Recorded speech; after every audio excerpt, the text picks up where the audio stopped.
Assalamualaikum warahmatullahi wabarakatuh. Alhamdulillahi rabbil alamin. Wassalatu wassalamu ala nabiyyina Muhammadin wa ala alihi wa sahbihi ajma'in, amma ba'du. Anak-anakku sekalian yang semoga dirahmati Allah Subhanahu wa taala. Alhamdulillah kita masih bisa bertemu kembali untuk pelajaran IPS terpadu, tentu masih melalui virtual Matsa Musa. Semoga anak-anakku sekalian tetap semangat, tetap termotivasi dengan segala keterbatasan. Bapak memahami bahwa sebagus apapun, seoptimal apapun pembelajaran secara virtual tidak akan sanggup untuk menggantikan pelajaran atau kegiatan belajar mengajar secara tatap muka. Akan tetapi anak-anakku sekalian, dengan kondisi saat ini, ya semoga kita tetap masih bisa bersabar, semoga eh, situasi ini, pandemi ini segera berlalu dan kita bisa belajar seperti semula di dalam kelas. Anak-anakku sekalian, pada kesempatan ini kita lanjutkan pelajaran IPS terpadu dengan materi globalisasi. Anak-anakku sekalian, tentu kita sering melihat berita atau informasi di mana banyak sekali kegiatan-kegiatan yang terjadi antar negara, baik negara satu negara lainnya, termasuk adalah negara Indonesia, baik dalam bidang ekonomi, pendidikan, sosial budaya, termasuk juga politik dan lain sebagainya, yang melibatkan antara negara satu dengan negara lainnya, antara negara Indonesia dengan negara lain. Sehingga kemudian antara negara satu dengan negara lain terjadi sebuah hubungan yang kemudian hubungan itu menjadikan antara satu dengan lainnya saling memiliki ketergantungan di dalam kehidupan.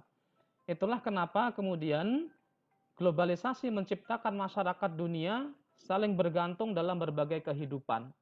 Maka anak-anakku sekalian, sangat penting sekali kita untuk mempelajari dan memahami apa itu globalisasi. Karena kita sekarang hidup pada era di mana globalisasi sudah memberikan pengaruh yang sangat besar di masyarakat. Anak-anakku sekalian yang semoga dirahmati Allah, sebagai suatu contoh di mana globalisasi dalam bidang ekonomi, misalnya Indonesia mengimpor beras dari Thailand. Walau kemudian ini juga memunculkan sebuah polemik di mana Indonesia sendiri sesungguhnya mayoritas penduduknya bermata pencaharian sebagai petani. Tetapi karena jumlah penduduk Indonesia yang mencapai 200-an juta lebih, 260-an juta, maka kemudian untuk memenuhi kebutuhan itu Indonesia tetap masih harus mengimpor beras atau mendatangkan membeli beras dari negara lain. Tentu bukan hanya beras tetapi juga kebutuhan-kebutuhan lain banyak yang diimpor oleh Indonesia dari negara-negara lain. Begitu juga sebaliknya, banyak sekali barang-barang hasil daripada produksi negara Indonesia yang kemudian juga diekspor atau dijual ke negara-negara lain. Ini adalah bagian daripada sebuah sistem di mana globalisasi di negara-negara dunia ternyata sudah sangat-sangat berperan. Oleh karena itu, anak-anakku sekalian, di era saat ini kita harus siap untuk menghadapi persaingan. Apa itu globalisasi?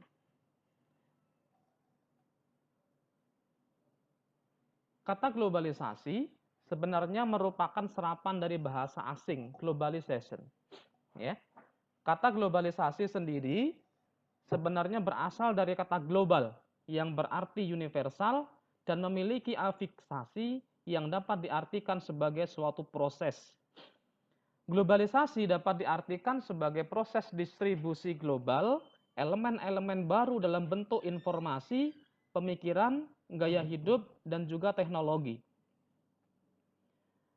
Nah, anak-anakku sekalian, bagaimana terjadinya proses globalisasi di dunia ini?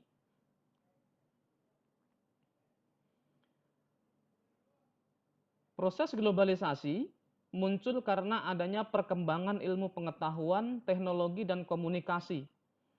Perkembangan ilmu pengetahuan, teknologi, dan komunikasi ditandai dengan adanya teknologi satelit, telepon, internet, ya. Pun begitu dengan adanya alat-alat transportasi yang begitu modern sekarang, ya, sehingga antara negara satu dengan negara lain yang ada di dunia ini segalanya menjadi lebih mudah, bahwa seolah-olah dunia ini berada di genggaman kita. Antara negara satu negara lain, masyarakatnya bisa saling berkomunikasi, bisa saling menjalin sebuah kerjasama, sehingga kemudian eh, mereka bisa memanfaatkan ilmu pengetahuan, teknologi, dan komunikasi sebagai upaya untuk melakukan kerjasama.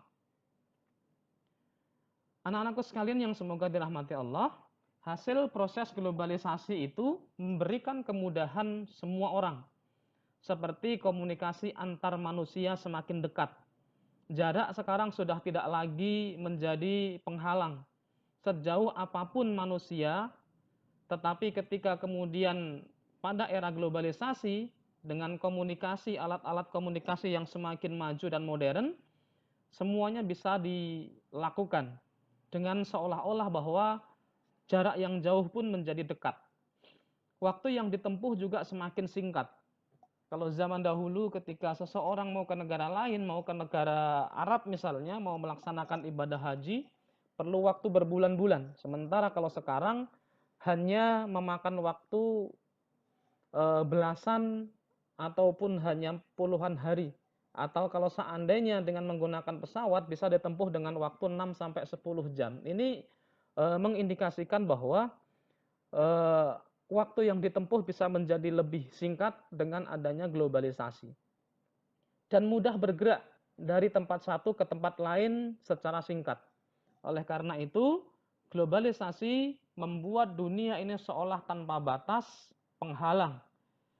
Sebagai suatu contoh adalah banyak sekali supermarket yang dibuka di Indonesia, yang kemudian di dalamnya menjual produk-produk yang berasal dari luar negeri. Ini mengindikasikan bahwa begitu mudahnya ketika era globalisasi ini, produk-produk kita juga dijual di luar negeri, begitupun juga produk-produk yang berasal dari luar negeri dijual di Indonesia. Jadi kalau kita mau membeli barang-barang dari luar negeri, kita sudah tidak perlu lagi ke luar negeri. Tetapi di Indonesia pun juga produk-produk itu banyak sekali dijual. Begitu juga dalam kegiatan transportasi, ekspor impor, ya. Jual beli barang tidak hanya melibatkan antar kelompok, antar daerah, tetapi bahkan juga sekarang sudah melibatkan eh, antar negara, ya. Ini adalah merupakan bagian daripada proses globalisasi. Nah, anak-anakku sekalian yang semoga dirahmati Allah Subhanahu wa taala, untuk globalisasi Bapak kira cukup sekian dulu. Semoga bisa dipahami, dan kalau ada hal-hal nanti yang masih belum dipahami silahkan untuk saling komunikasi, ya. Anda bisa bertanya melalui kolom komentar, bisa juga bertanya melalui Japri, WA Bapak, dan lain sebagainya. Semoga tetap semangat, semoga tetap sehat selalu kita semua, dan selalu patuhi protokol kesehatan. Kurang lebihnya mohon maaf lahir dan batin. Assalamualaikum warahmatullahi wabarakatuh.